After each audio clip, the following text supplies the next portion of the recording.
Welcome to From the Shed End. Welcome back. This is episode 136, I believe, if I've got my numbers correct. Theo, how you doing, first of all? I'm good, thanks. It's nice to be able to record again on a Friday. Seems to have Yeah, been a usual slot over the last couple of years, and we kind of went off the beaten path this season to kind of record on earlier in the week. yeah. But other than that, I'm good. I've got a broken washing machine at home, so it's Oh, been a bit of a no. hassle to clean some clothes, and it's flooding all over the place. Oh, no. But yeah, looking forward to the weekend and recharging the batteries as ever. How are you doing? Yeah, no, I'm good. I'm good. Yeah, don't have any plumbing issues, which is always a godsend on a Friday afternoon. But no, I'm good. Yeah, looking tired today. Really tired. You know, as you know, traveling takes it out of you. But yeah, I'm good. Looking forward to the weekend. Might catch some international football, but I am looking forward to the Mike Tyson Jake Paul fight this weekend as well. Can't believe I'm going to watch that, but you know, here we are. Anyone who's new to the channel, please make sure you subscribe. Please make sure you like the videos.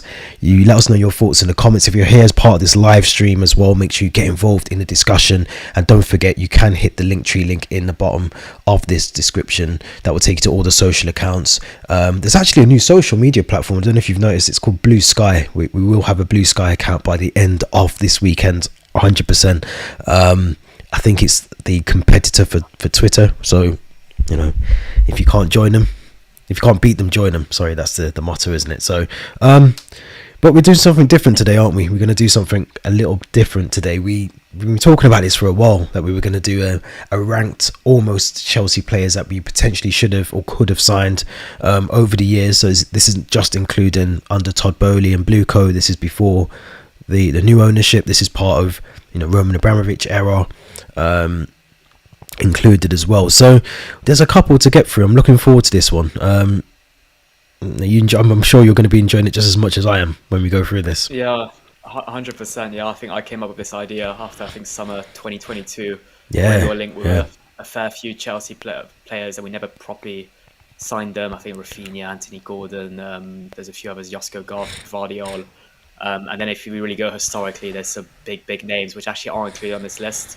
The likes of Messi, yeah, Ronaldo, Ribery, Del Piero, Vieri, Pirlo, players that I don't know if they were just rumors but I think now with kind of social media, Fabrizio Romano, these kind yeah, of transfer gurus, there's a bit more kind of legitimacy behind a lot of transfers.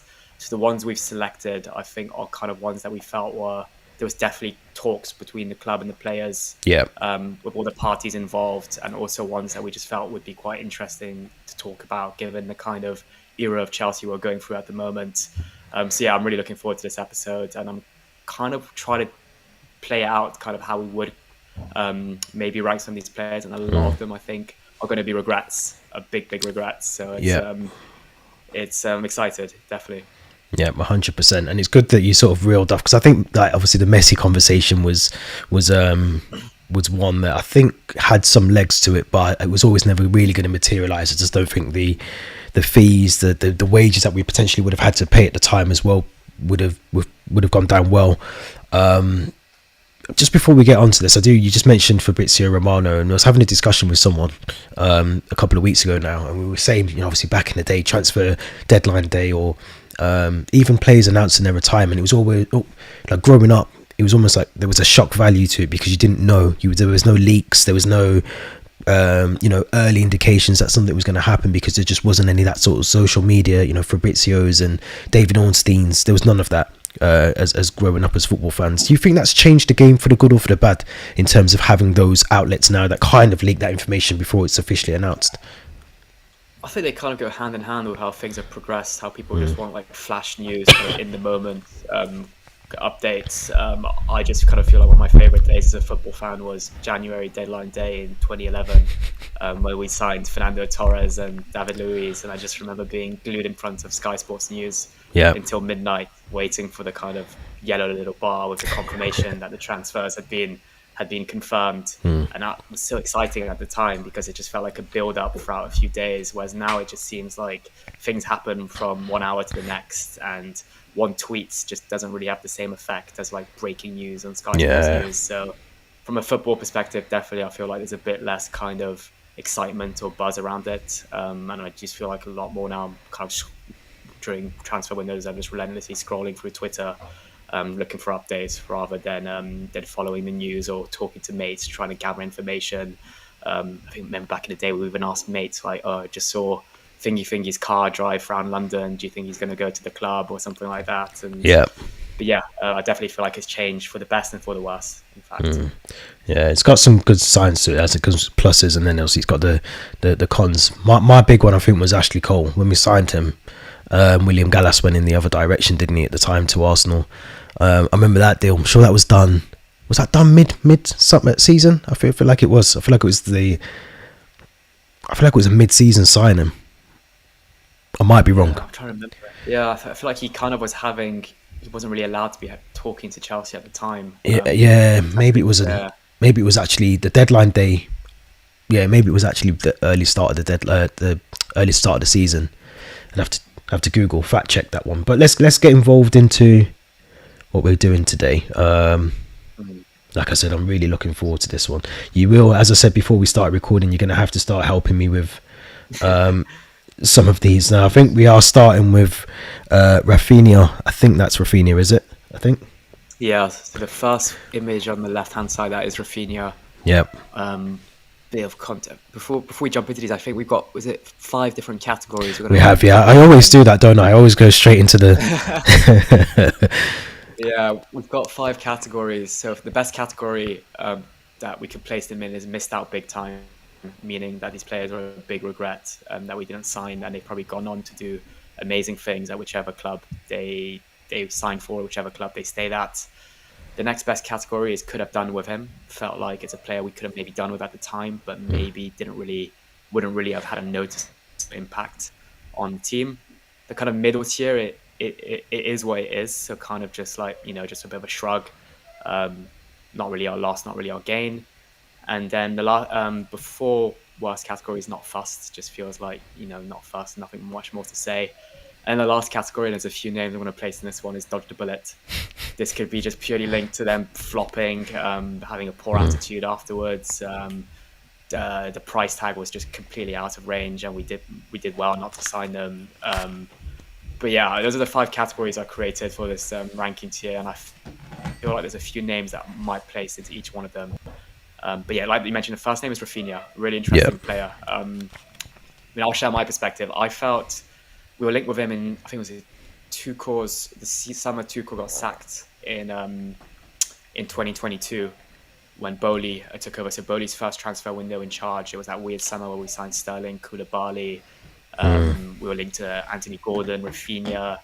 I think we signed Aubameyang, Zakaria, all these players, and the majority of those players that summer did actually flop. Let's be honest. Yeah. And I feel like Rafinha's an odd one because in his first year at Barcelona, or year or 2 years even, I don't think I saw enough from him to kind of think like he's going to be the main player at Barcelona. Whereas now he's one of their star players. So it's a bit of a tricky one for me. That being said, if you look at like any player that would have followed that pattern of summer 2022, I think they were destined to fail.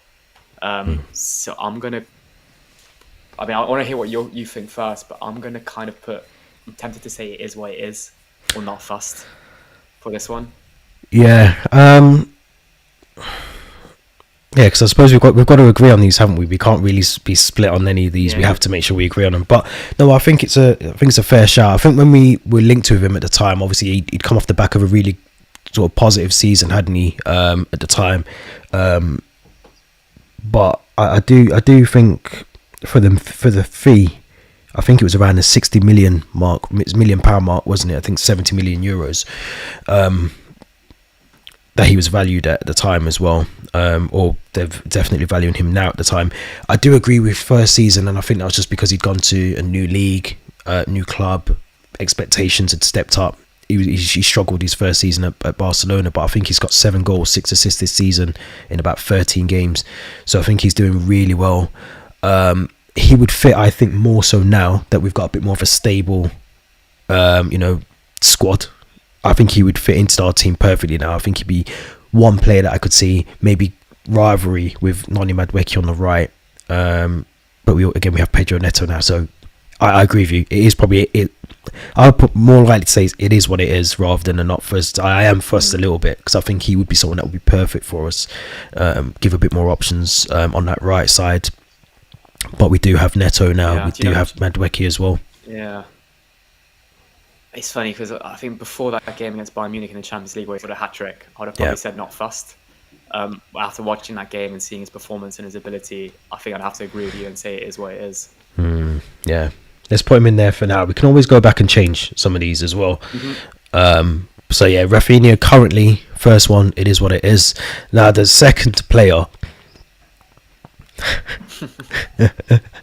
For anyone who's not watching on YouTube or you're not watching as part of the live stream, Erling Haaland.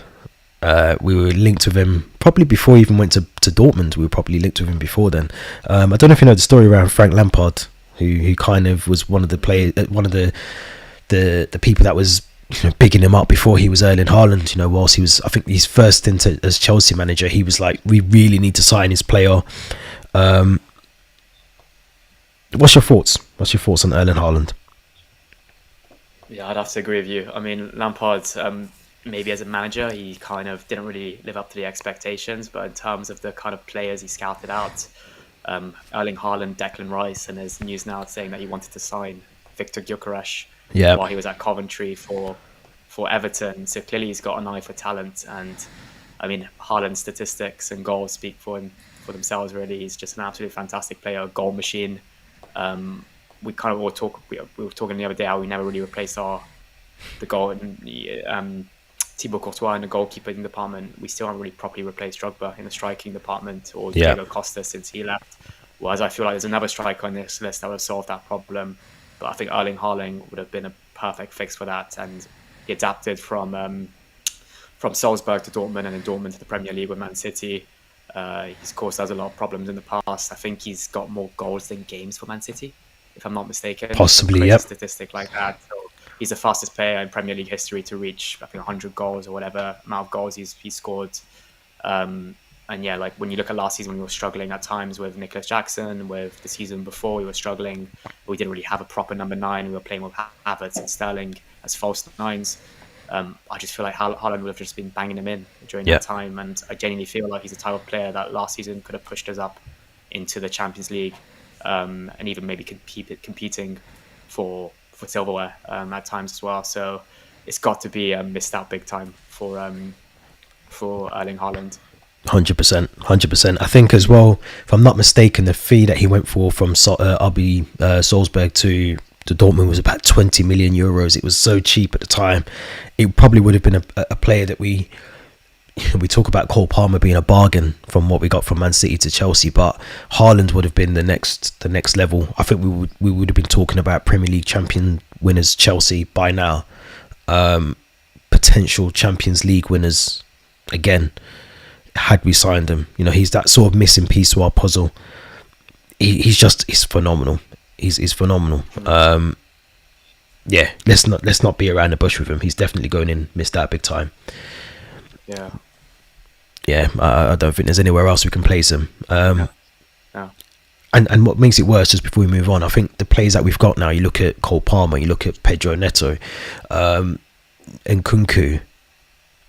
Maybe you wouldn't sign all these players if you had him, but you would assume they'd still be around him. João Felix, all of them providing service to Haaland. He'd be on the plate for him.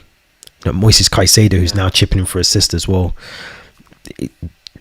Missing piece to the puzzle.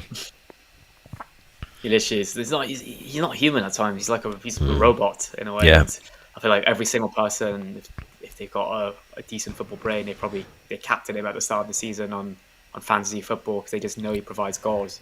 And if I look at the major problem from Chelsea in the last, maybe not so much this season, but the previous seasons, was finally scoring goals, and he would have just solved that problem instantly, I feel. Fantastic player. And I've just realised as well, I've messed up, I think, the colour coding. I think the green should be missed out big time, and it should be red at the bottom. It's fine. It's fine. Let's move on to the next player now. This is a player that recently has been linked with us heavily, almost recently signed for us by the sound of things as well. Currently didn't get his move from the last transfer window. Currently playing for Fenerbahce, I think. Is it Galatasaray? Galatasaray, I That's think. Galatasaray, Yeah, isn't it? Sorry, yeah, Galatasaray. Galatasaray. Now this is Victor Osimhen, who nearly signed for us from Napoli, coming off the back of a really good season. Last 2 seasons there as well, helped Napoli win the league title in Serie A. Recently joined Galatasaray on loan. Now, what's your thoughts on Osimhen?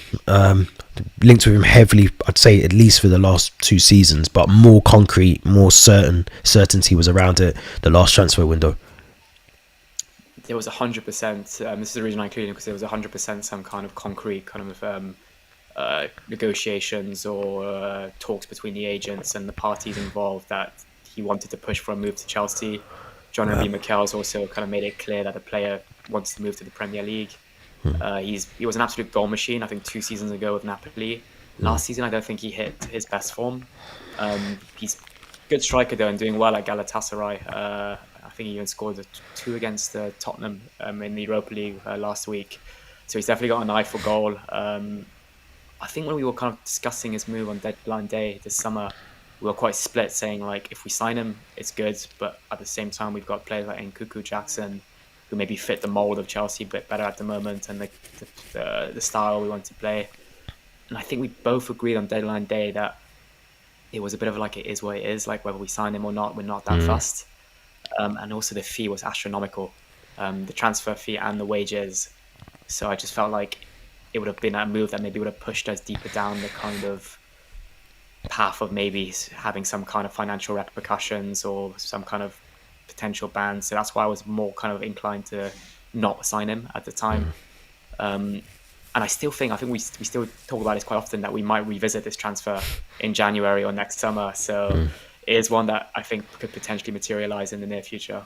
It is really interesting. I've got a question I want to ask you before I give my thoughts, but do you feel, based on what you've seen so far this season from Nicholas Jackson, Christopher Nkunku playing as the number 9s for Chelsea this season, do you still think we are missing that number 9, that vital number 9 that can provide us the 20 goals a season? Personally, I don't think so. I think we're chipping in with goals. Every time we're in the penalty box, actually looks like we could actually get a goal. I think the major problem which we both flagged this season is our defence rather than our kind of offensive line. So I think Jackson and Nkuku Osimhen, I think we'd still be in a similar position in the league table. A part of me still thinks we need competition for Jackson. I don't see the competition for him. I know that we've got Nkunku, he can play there, but I don't see him as a number 9. I've watched him a couple of times, and maybe that's because he's not getting the consistent run of games to be able to show what he can do as a striker. But I don't see Nkunku playing 9. I think Jackson needs serious competition in that position.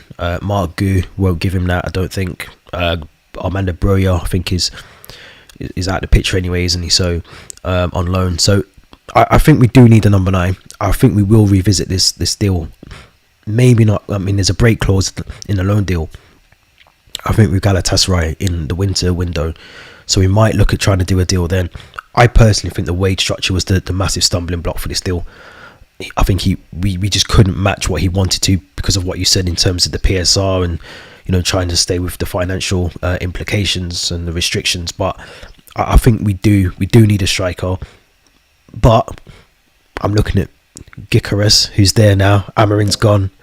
You know, I think I'd prefer him. I think when I look at him as a striker, I'd probably prefer to go for him. But in terms of what we're doing here, where did you rank him? Sorry, it is what it is. I don't think I gave a ranking. I think to what we said at the end of August, I think we both agreed that it was a bit of it is what it is. And I haven't really watched enough of Turkish football and seen enough from Chelsea, like any poor kind of areas of Chelsea offensively, to make me think he would solve all these problems. So I kind of want to put it as it is what it is, or maybe could have done with him. I'm more on that one. I'm more on could have done with. Yeah. I reckon could have done with him, because I still think we need. So Enzo Maresca's already said he wants 2 players in each position. I don't think we've got that as a striker. We might have Mark Gu, but he's not playing Premier League football. And Nkunku, he's not getting the opportunities, and he's not playing as a striker. So I think we do need another striker. I think we need another prolific goal scorer that is gonna test Nicholas Jackson for that number 1 spot. Yeah, I agree. Let's put him in. Could have done with him. We can move him. We can move him. Yeah. We can have some time to ponder our thoughts and see if we want to move him. The next player I think is Brazilian Robinho. I think. I say I haven't got my glasses on, so I might be wrong. Yeah, that's him. I know there was that era where I think Real Madrid had Robinho, Marcelo, and they all had the same kind of like hairstyles. So it's hard to identify them. But no, this is Robinho. We were linked with him. Was it like 2007, 2008 when he was still at Real Madrid, Yeah, yeah, and I yeah, think we were competing with Manchester City for his yeah. signature. And at the time, he was an absolute baller, fantastic player, part of the Brazilian national team, going to the World Cups, the Copa Americas. Never maybe quite hit the heights at Real Madrid. I think he had about 25 goals in just over 100 appearances, and also never quite hit the heights in the Premier League at Man Yeah. City. And also, I don't really want to talk about what his personal life at the moment because that's something else that's No. kind of gone a bit. Yeah. Yeah. Yeah. But yeah, I'm tempted to put him in, if I'm completely honest, in Dodge the Bullet. I feel like he wasn't able really to do it in for Man City. I don't think he kind of would have like really lived up to the expectations at Chelsea. And if we look 2008, that's when we had Drogba, Malouda, Kalou, Yeah. Lampard. We had all Yeah. of these players, so goals wasn't really an issue back then. But yeah, I think again, this was the first player during that era, maybe before Twitter, where we really had the full kind of picture of maybe the level of negotiations. But Yeah. I think it was pretty concrete at the time. Yeah, no, it was definitely. I think one of the key, if you remember as well, I think up until maybe the fact that he was in England, he still thought his intention was that he was signing for Chelsea. It was only when he got to off the airplane and he realised he wasn't in London, he was actually in Manchester and he was going to the Etihad that he realised. And then even then, I still think he thought he'd signed for Manchester United. There was that talk of he actually didn't realise he'd signed for Man City. I think it was a messy negotiations from both sides. I think we tried to. I remember Real Madrid coming out saying they felt disrespected in terms of how Chelsea had tried to negotiate the deal at the time for Robinho. If I remember correctly, I'm sure we had him. I'm sure we had shirt sales for him. You could. I'm sure Robinho was one of those players that you could buy a shirt for him, a Chelsea shirt, 2008 season, before we'd even signed him. I'm pretty sure he was on on the Megastore website as a confirmed player. And I think that's the straw that broke the camel's back, because Real Madrid just like, no, this isn't happening. Man City then obviously came in very late into that deal, signed him. I think it was only for 32.5 million, so it was quite a relatively cheap price. But I just don't think he lived up to the expectation when he came to City. I don't know if it was because he wasn't, last minute changes to what he thought he was signing up for, or just the pressure that was sort of brought on him. It was still quite a lot of money at the time.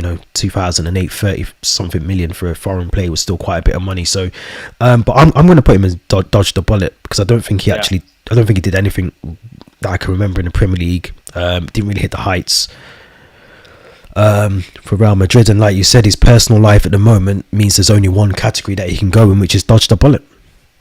100%, yeah. And I've obviously got his club history here. So he signed for Man City in 2008. Then in 2010 he was loaned to Santos back in Brazil. So that's kind of telling that he just really didn't hit the heights of it at Man City. Then sold to AC Milan, and then loaned again to Santos from AC Milan. And then he kind of went down his path of signing for Brazilian clubs, Turkish clubs, Chinese clubs. So yeah, one of those players I just feel that never really quite hit the heights and expectations in the Premier League. Probably in the favela somewhere with Adriano, just chilling at the moment. But yeah, no, very, very honest opinion, I think, from both of us in terms of Robinho. I don't think there's anywhere else you could place him. But Javier Pastore, before I nearly choked to death.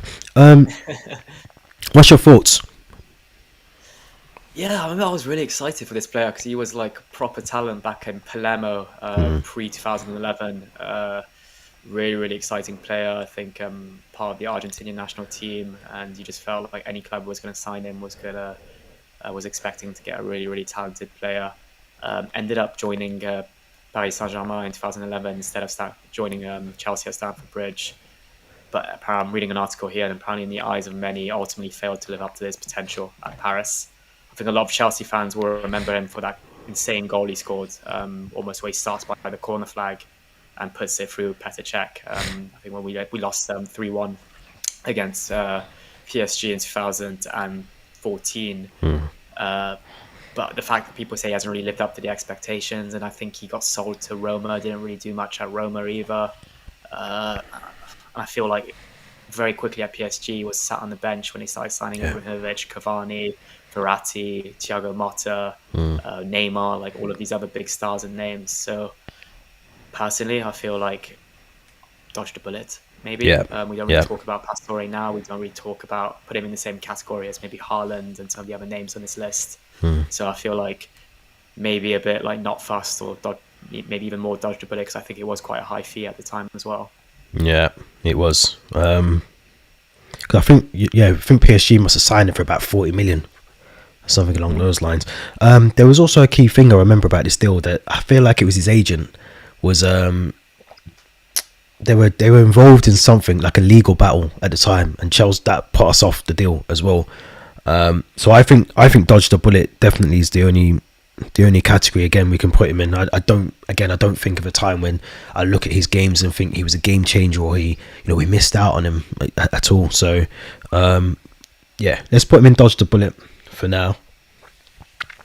The next one's actually really interesting, because I feel like this is the deal again that I feel I'll save my thoughts, but Steven Gerrard, Liverpool legend, Liverpool captain, currently earning tens of millions of pounds in the Saudi Pro League at the moment, but at the time, Liverpool's poster boy at the time. What's your thoughts on potentially nearly signing Steven Gerrard? I remember we were talking offline about this one, and you were giving me a whole backstory which I wasn't aware about, how he was like made kind of like put a lot of pressure on by like mobsters in Liverpool or something like this. But clearly there was a lot of concrete kind of evidence that this could have happened, given that he handed in a transfer request. Liverpool fans were burning his shirt. Personally, even though I'm a Chelsea fan, I always thought Gerrard was a fantastic player. There's no denying it. For what he did for club and country was formidable, absolutely fantastic. And I still kind of struggle to think at the time, if we had Lampard, how both of them would have really fitted in at Chelsea, because there's a whole debate on Chelsea, Lampard and Gerrard never really kind of could fit into the same system at England. It was either one or the other. So I kind of felt like having that more kind of defensive midfielder, whether that be Makelele, Mikel, at Chelsea, really allowed Lampard to be the box-to-box midfielder and goal scorer he was, whereas Gerrard probably wanted to kind of have that same kind of role. It's hard though, because you can't really say no to a player of Steven Gerrard's quality, especially when he's at his peak of his level. I think this was around 2008 as well, wasn't it? 2009. I want to hear your thoughts, because I know you've got a bit of backstory about this one as well. Yeah, no, I agree with everything you said. I think he's one of those players that you just don't turn up. You can't turn a blind eye to. You have to sign him if he's there, and he clearly wanted the move. I think at the time you got to remember, Liverpool weren't the Jurgen Klopp Liverpool that were constantly competing. Yes, they were competing in the Champions League, but in the Premier League they were never doing that as such. So I think that was always something he wanted to win, and he realised at the time that, I think Mourinho was the manager at the time, wasn't it? I think so. He really wanted that Premier League winners medal. He probably thought that Chelsea was the only route to get that at the time. But no, I think the fact that he was handing in transfer request, and I think it was only the pressure of the Liverpool underworld that got to him. Not just for that reason, obviously the fans burning the shirts, the fact that there was a massive backlash from Liverpool fans as well, clearly swayed him to retract that, but he wanted to move. So but I think this is one that we missed out on big time, I'll be honest. I think we would have found a way to play him and Lampard in the same team. I don't know what you think. Maybe we could reduce that down to could have done with him, but I feel like Gerrard is a Premier League, one of the best Premier League midfielders ever to play in the league. So it's a tough one, because I remember that same kind of period we had absolute maestros in midfield, the likes of Deco, Ballack, Mikel, Lampard. But like you said, you can't really say no to a player like Gerrard, or can't really say, you wouldn't want to sign him. So I'm kind of tempted to, same with you, any of the top two categories. I'll let you decide. I don't think we could have just done with him. I think we missed out on him big time. Okay. I really do. I think maybe from a European perspective as well. At the time, I know Gerrard was at the time he was just he was just one of the best players. He was just one of the best players. I don't think there's a way I can justify putting him in could have done with him, because it kind of downplays what he did, in my opinion, in the league and the Champions League nights and all of that. I think we missed out on him big time. But that's not to take away, like you said, Deco, you know, Balak and all the other players that we've had since then as well. The next one I'm not going to spend too much time on, and I'm kind of glad we didn't sign him. But John Stones, who at the time was at Everton, this is before he's moved to Manchester City. What's your thoughts? Yeah, I just remember being at Goodison Park when we lost 3-1 in the summer of 2015, and I think Everton fans had managed to keep him, and they kept just singing "Money Can't Buy You Stones" on repeat. I think we put it like a 50 or 60 million pound bid for him as well, and it just kept getting rejected. Like several Chelsea bids were rejected, and he was very young at the time, quite unproven as well. So that's why a lot of Chelsea fans were a bit unsure about whether it would be value for money. And Everton's just stood firm and refused to sell him. And eventually he joined Man City the following year. I'm not going to deny it. I think we missed out big time because he's been a fantastic player for Man City. I think so. Just his injury record is what. Well, who did we have in 2015 as our defenders? That would have been like Gary Cahill at the time. Yeah, it was an aging Cahill. Aging Cahill. Was it Alex? Ivanovic. Was Alex there? 2015 would have been Ivanovic, Cahill. It was that disastrous summer where we just signed Gilabodji, Baba Rahman, these type of players, and we did actually have a good season. That's why I'm thinking he could have been a bit of a saving Rahman. Grace that year. So yeah, I feel like I could have done with him, given like he's actually been one of the best centre backs in the Premier League in the last couple of seasons. That goal line clearance, that can play midfield as well. Can play midfield, and probably one of the best performing players with England at international tournaments lately as well. But yeah, I kind of agree. Given that we had Rudiger afterwards, we signed Thiago Silva as well in the next couple of years.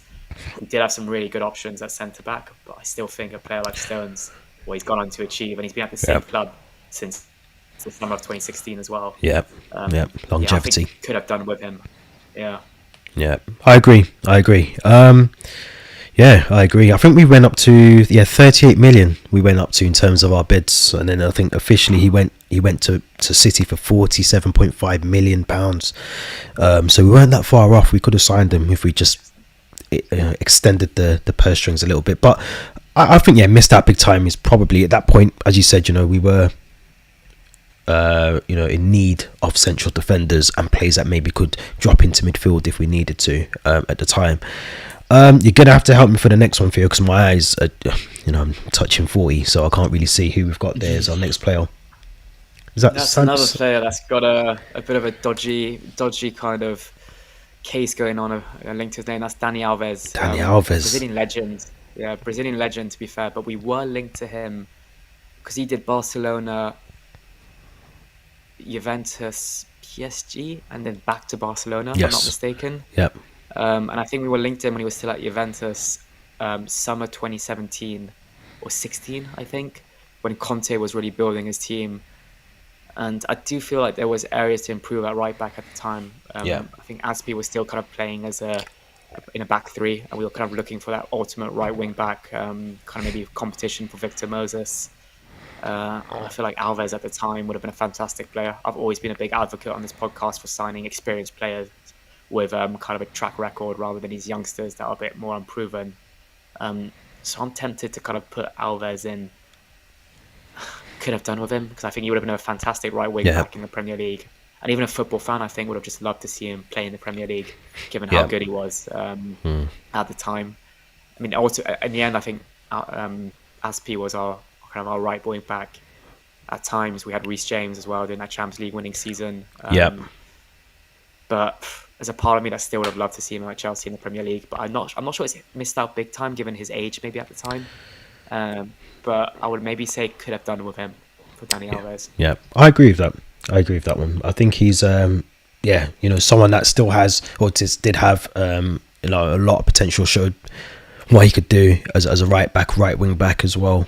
Definitely someone that I felt would have fitted in our squad at the time. So very, very interesting one. I totally forgotten. So you showed me the players that we were going to talk about about Danny Alves as well. Is that Sandro? That that is Alexandro. Alexander Sandro Juventus is left next. back. Yeah, interesting one because he's kind of like we were linked with him like 3 summers in a row, and it always felt like Yeah, we were about to sign him. And if you remember, I think he was the big name that we were linked to after we sold Felipe Luis to back to Atletico yeah, Madrid, and I think we wanted competition for Azpilicueta when he was playing at left back. yeah, And then there was those 2 seasons where it was kind of Aspi filling in at right back. We had Baba Rahman, we had Marcus Alonso afterwards, who was fantastic to be fair. But a part of me still thinks like Alexandre would have done a decent job for us. And he was always part of the Brazilian national team. Another one I kind of put in that Dani Alves category, where we kind of like, I'd have loved to see him at some point in the Premier League. yeah. The transition's not always easy from Serie A to Premier League. But yeah, I think it's a tricky one because there's that one season where I think we were in desperate need of a left back, and then the following year we switched the system and had the left wing back where we Yeah. had Marcus Alonso. So I'm kind of tempted to say it is what it is in a way. Yeah, But yeah. yeah, I agree with that. I think it is what it is, or not fussed. But I think it is.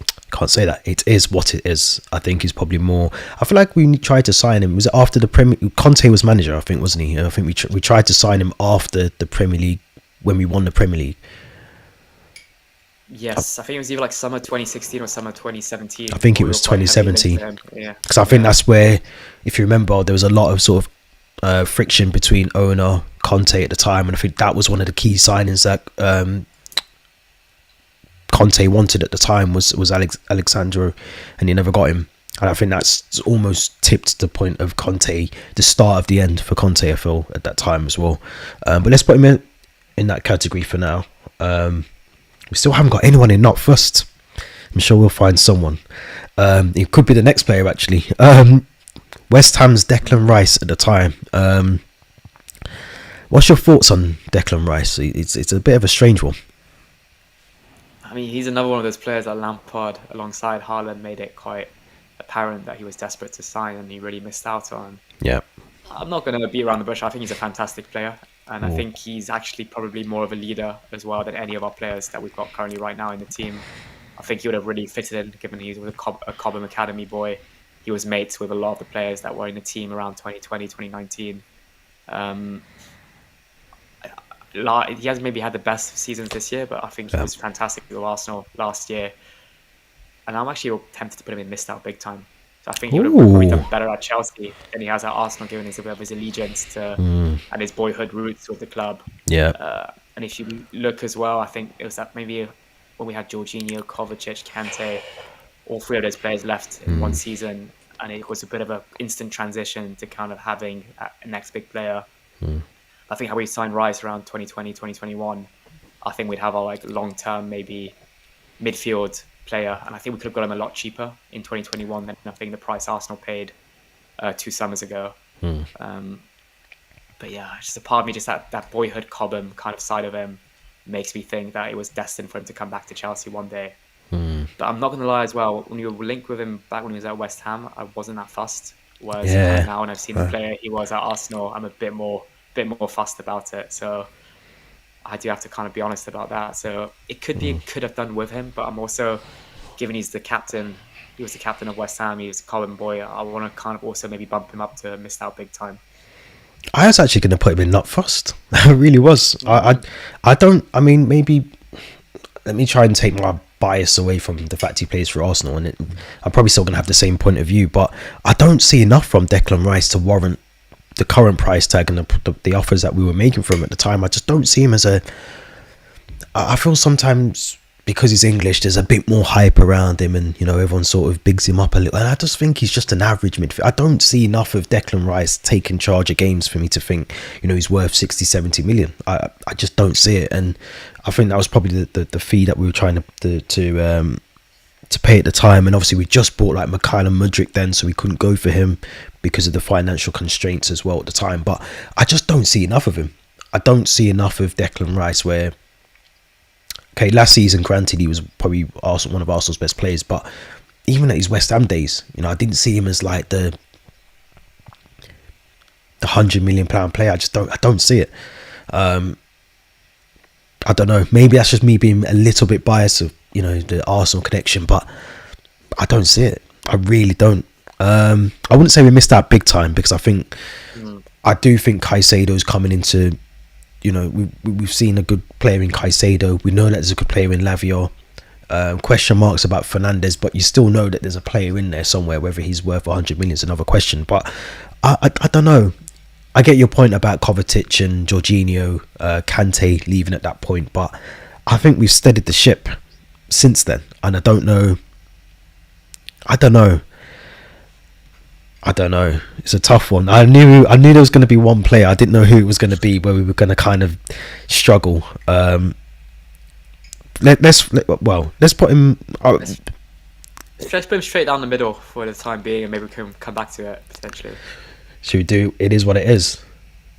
Yeah, No, I want to put him here. Let's put him here for now, because I do think we could have done with him. I think that was what I was going to lead on to. We could have done with him at the time. I think he would have been a good player to have at the time with all those players leaving. But yeah, let's put him there for now, and then when we do the review at the end, I might bump him down 1 or 2. We'll see. Ousmane Dembele, next player. What's your thoughts?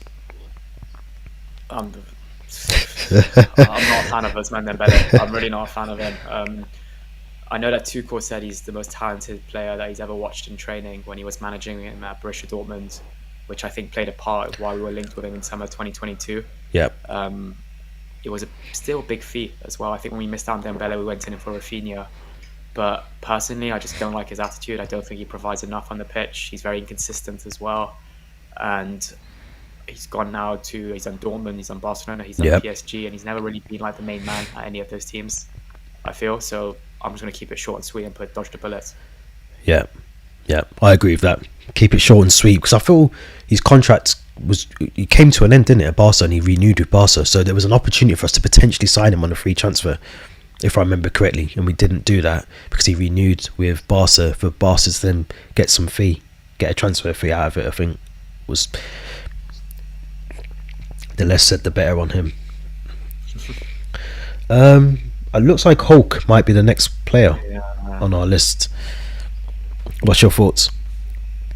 I did like Hulk. In fact, I thought he was a good player. He's like one of the most powerful shots I've seen ever in football as well. He did not want to get hit by one of those in the face. No. I think he broke a goalkeeper's hand with a free kick. But yeah, I thought he was a fantastic player, especially around the time we were linked to him around 2012. I think he just came fresh out of the Copa America. He travelled with the Olympic team of Brazil when they played in London. And I always remember this. It was almost so sure we were going to sign him that me and my brother were doing rock, paper, scissors to see who could get his name on the back of our shirts. And then I think I got Hulk and he got Eden Hazard. That's what we agreed on. And those are the kind of players we were about to get the names on our shirts for. It just never happened. And I think he signed for Zenit St. Petersburg that summer or the following summer instead, which maybe tells you he went there for the money at the time or whatever it was. Yeah. But part of me just would have loved to see him in the Premier League because his physicality, his power, and at the time we had a bit of a very kind of Brazilian heavy team with Oscar Ramirez, David Luiz, a lot of Brazilians, and I just feel like he would have really fitted into that team. So I don't think it's missed out big time because we did sign Oscar, we did have Eden Hazard, we had Mata at the time as well. Yeah. But another part of me just would have loved to see him in the Premier League, so I kind of want to could have done with him. Maybe it is what it is. Maybe given they didn't really hit the highs at Zenit or. I was going to say. I think he's. Is he still playing? He can't be still playing now. So I think he's still playing for. Is it Botafogo or? Okay, that would make sense. Yeah. I'm trying to think how old he is. He can't actually be that old. He's late 30s probably. 38. He spent a long time at Zenit. He spent like 4 or 5 years there. Then went to Shanghai, and then now he's at Atletico Mineiro in Brazil. Okay. I think he's a legend there. 152 appearances, 133 goals. So he's clearly banging them in. Still at 38. Yeah. No, that's Yeah. No, I agree. It is what it is. Probably makes more sense for him there. I'm not going to spend too much time on the next player either. Next player is Jules Koundé, who we spoke about before on the podcast, especially when he was heavily linked with us in the summer when Todd Bowley was newly appointed Chelsea. But what's your thoughts on Jules Koundé? Very, very briefly. Yeah, it makes you realise we were linked with every name under the sun in 2022, weren't we? Yeah. I kind of would place him in that Ousmane Dembele category. I just never really saw enough from him to kind of feel like he deserved a big money move to Chelsea. A bit of a hothead as well. Still a bit unsure whether he would have been playing right back or centre back, and I just feel like he's not very disciplined. Yeah. Barcelona as well. I just feel like he just gets the job done, but no one really actually talks about him, making me think like he's not that important of a player. It's either going to be dodged a bullet or not fussed for me. But one of those ones that at the time I kind of was more wanting us not to sign than sign, I feel. Yeah. So, yeah. I think not fussed needs a player in there, and I feel this is the player that we need to throw in there. I'm not fussed at all. I think he was just not the player that we needed at the time as well. So I'm happy to throw him. Short and sweet into not fussed. The less said, the better about him, to be honest. Mr. Rooney, Mr. Wayne Rooney. I mean, this is yeah. What's your thoughts on Wayne Rooney almost signing for Chelsea? I think one of the most underrated players in Premier League history. Yeah. Personally, you look at the legacy he has at Manchester United, the amount of goals he scored. Yeah. A bit of an all-rounder as well. I think in his last couple of years at Manchester, he was playing as a centre mid at times when he was clearly a striker, so clearly very versatile. I just feel like a type of player that maybe would have let the London life distract him slightly if he did move down to London. And also, I think when we were linked to him, it was around 2013, 2014, where he was probably not at his peak or at his best. So I think we would have missed out on the prime Wayne Rooney years. And also maybe a bit like you with Rice, now that he's Arsenal, I just kind of always associate him with Manchester United. So I just feel like a part of me was very reluctant on the move as well. It's a bit tricky because I think the summer we were linked with him, we had Eto'o, Demba Ba, and kind of misfiring Fernando Torres as our striking options. So a part of me feels like we could have maybe done with him, but another part of me wants to say not fussed, given the kind of part of his career Rooney was at. I think could have done with him, if I'm honest. I think I think even now, I mean, I watched the Legends game of him not too long ago, and he was still, I mean, he's obviously putting a bit more timber, but he's definitely a player that I reckon if he kept himself in shape could still be playing football. Injuries permitted, I think he was probably, I reckon, could have done with him at the time. I know what you're saying about being past his best, but it was Wayne Rooney. I mean, even when he went back to Everton later in his career, he was still, and he was playing in that centre mid role then for Everton as well. He was still adding value to the team, and I know it was Everton, different quality, but he was still adding something to the game, and I think he would have been able to do that for Chelsea as well. Even in 2013, which I think it was the time we tried to sign him. So more, it is what it is, or could have done with him, if I'm honest. Let's go with could have done with him, just given it's Wayne Rooney, similar to Gerrard, Premier League legend. You just don't know, like, you probably feel like he would have hit the ground running, given his status and his ability to ease into the league. The next one is Alisson, I believe. From, well, I was going to say ex-Liverpool, but still Liverpool goalkeeper at the moment. Yeah, share your thoughts. What's your thoughts? I just feel like every pod we talk about goalkeeper. I think Alisson, how do we sign him? I think 2018 when he was, we got to the semi-finals with Roma in the Champions League. It would have solved all our goalkeeping issues. I know we had a part with Kepa, then we trialed it with Mendy, who won us the UEFA goalkeeper of the season, and it was fantastic, but it was only for a short period. But I just feel like Alisson, we'd still have him in between the sticks now, and he would have solved all of our problems. And I think we were, as soon as Courtois handed in that transfer request and wasn't training, we were linked to Alisson. But then somehow Liverpool pinched him, and then we ended up panicking and getting Kepa, I think, on deadline day. So yeah, for me, it's missed out big time, 100%. And he's probably been the best goalkeeper in the Premier League in the last decade, I would say.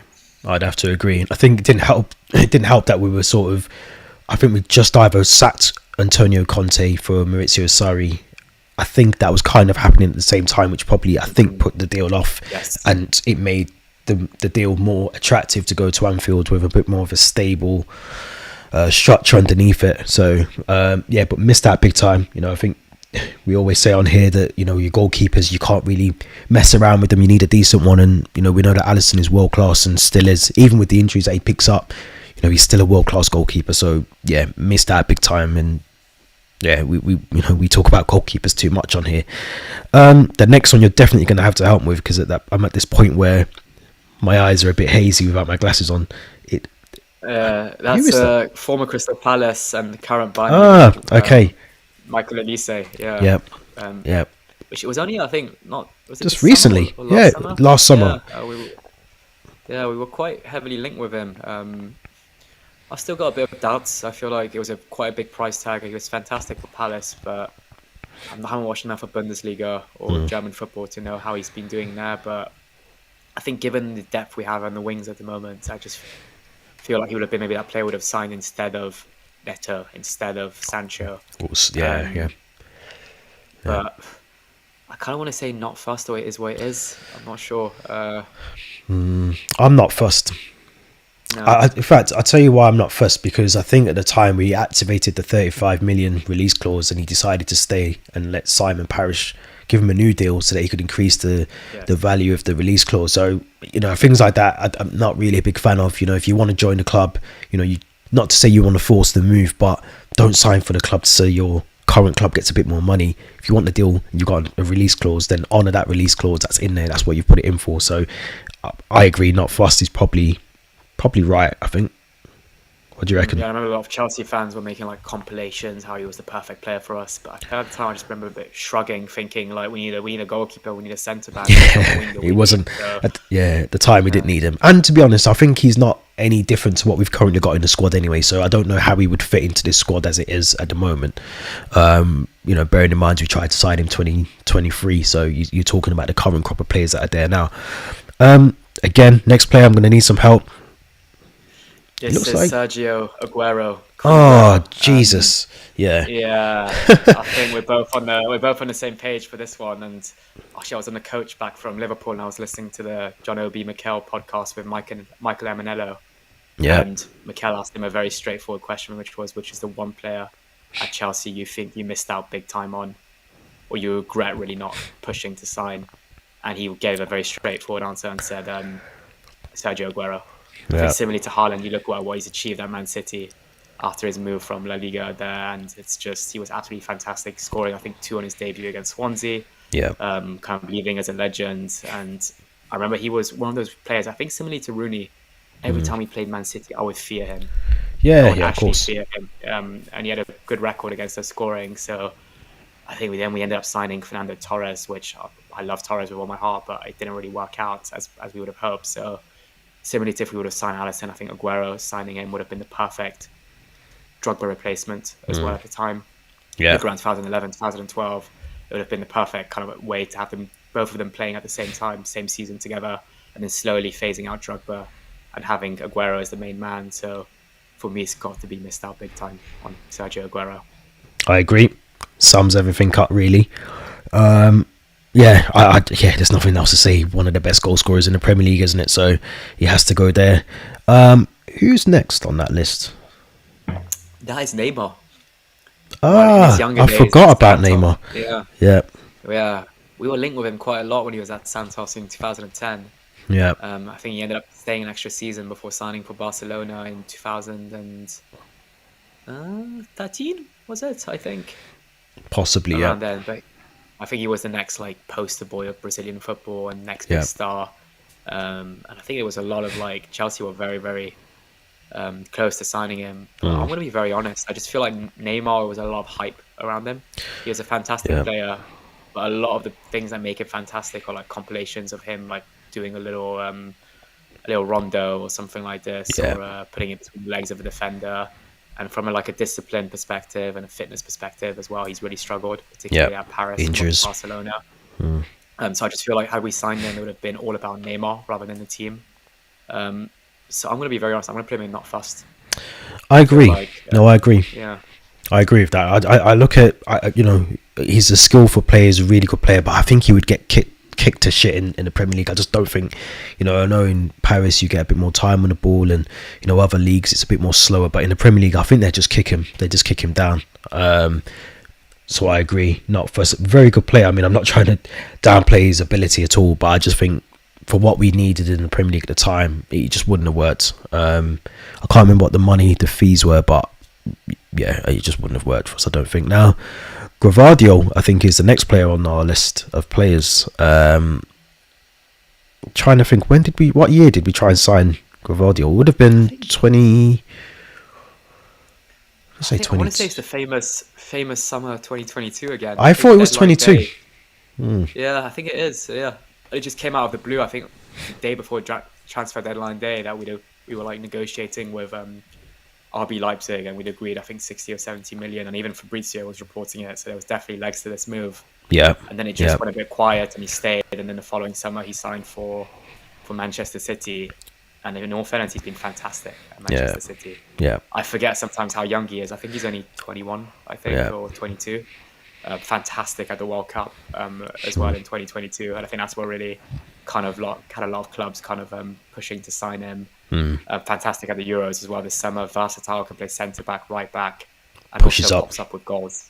Yeah, he scored. I think he's, I suppose, crazy statistic that he's contributed with an assist or a goal in like City's last 7 games. Oh yeah, I can imagine that. He's one of those players that just makes things look effortless as well. You know, he just does things. He just does it without sort of. He goes under the radar, I think, a little bit. I know he's getting the praise now, but you know, you watch him even for City. Sometimes he just does things that he just does what he needs to do. There's no like trickery or skills about him. He's a solid player and young, like you said. Young, and as well, there was times we were struggling at right back when we were playing Disassi. We had Reece James or Gusto injured. I think he could have really slotted in there. Yeah, and I still would think he's a better centre back than Wesley Fofana, than Badiashile, than Disassi, and even Colwell. So it's got to be missed out big time for me. Agreed. I agree. Meridian, I think that is at the bottom, isn't it? I think our last player. Last player on the list. Yeah. I'm gonna be honest. I think very similar to Erling Haaland, very similar to Victor Osimhen. And we have to credit the Chelsea scouts, because I think at the time we did kind of think, you know, why are we linked with him? But another player very similar to Gyökeres, who's doing really well for their respective clubs. Our scouting network is really good. We have to give him the credit. You know, we can see why we were linked with him. But what's your thoughts on him and potentially how we nearly signed him? Yes, he was on loan, I think, at Deportivo Alaves from Atletico Madrid.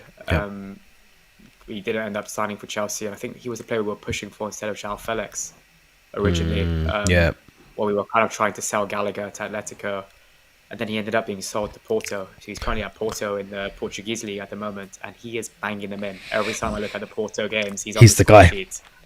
And usually the Portuguese league is quite a good indication of your level. You look at like Gyökeres, you look at Bernardo Silva, Ruben Dias, these type of players, Cristiano Ronaldo, who started his career there. They do well. So a part of me thinks he could transition into the Premier League really well. I'm going to be honest, I haven't watched a lot of him. But like you said, credit to our scouts, because they had his name, Osimhen's name, and I think it was John Duran as well.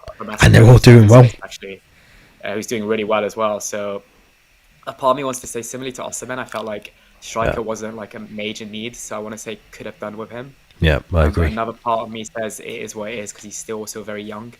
You look at Mark Gui as well, who we signed, I think, in the hope that he'd be a next big talent, and he's hardly got any game time. So part of me thinks, had we signed Omorodion, he wouldn't even make the bench at times. So that's what I'm also a bit worried about. Yeah, I'd agree with that, because I think he's getting the game time at Porto, so it makes sense that he's going to be scoring the goals. But I just don't know, he wouldn't have got that consistent run of games at Chelsea. I don't think. I think Nicholas Jackson would have still been the one to go with. So I think that's right. I think to put him, we could have done with him. We can do with him still, I think. It's probably the more correct statement for him. I'm actually happy with where we've ranked these players. I'm going to try and go through it, but as I said 4 times now, I haven't got my glasses, so I might need to chip in. But let's go from bottom to top. So dodged a bullet. We've got Rubino, Javier Pastore, and Ousmane Dembele. We've got not Frost, which is the next category. So we've got Jules Koundé, Michael Olise, and Neymar, which I think is correct. I know it sounds crazy, but we are not fussed about Neymar. It is what it is. We've got who's the first guy? Is that Rafinha? Rafinha. We've got Rafinha. Yeah. We've got Sandro. I think that is. And Hulk.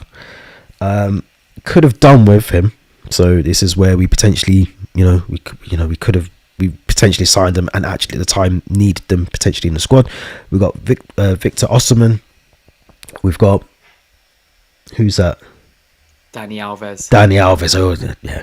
Declan Rice, Wayne Rooney, and Arimidian. Missed out big time. We've got Erling Haaland. I mean, that is a really good category, to be fair. Missed out big time. We've got Erling Haaland, Steven Gerrard, John Stones, Alisson Becker. We've got Sergio Aguero and Gvardiol as well in there at the top. Now, I agree with that. Maybe Declan Rice. I know you want to revisit the Declan Rice one. Do you feel like we need to bump him up, or is he where he is? I think you made a really good point towards the end of your argument about like Caicedo. Now that he's really kind of like found his form, it makes you realise actually maybe we don't need, even Lavia as well, we maybe potentially don't really need a midfielder. But I think given that kind of like Kovacic, Jorginho, Kante period where they was aging at the time, I think could have done with him makes sense, I feel. Yeah, no, I agree with that. No, I'm happy with that. Yeah, I think that's a really good assessment of where we were, where we've been, as Chelsea can be. I enjoyed that. That was a good episode. I hope everyone enjoyed that episode. If you've been here as the YouTube live has been streaming, then thank you very much. If you're here after the stream, don't forget to subscribe, like the video, let us know your thoughts in the comments. Give us your thoughts on where we've ranked the players as well. Do you agree or disagree?